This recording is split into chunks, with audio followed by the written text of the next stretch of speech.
Ayun guys, ayan paubos tayo. Mag-slice tayo ng liempo na frozen. Ayan, para pang display natin. Ayan, ganito lang mag-slice ng frozen na liempo.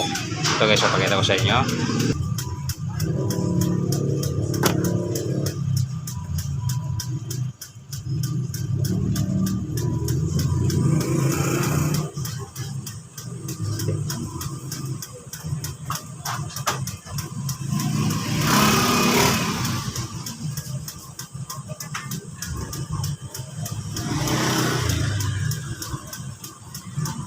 Gamit ka pala natin na kutsilyo at 10 inches na dikinsin.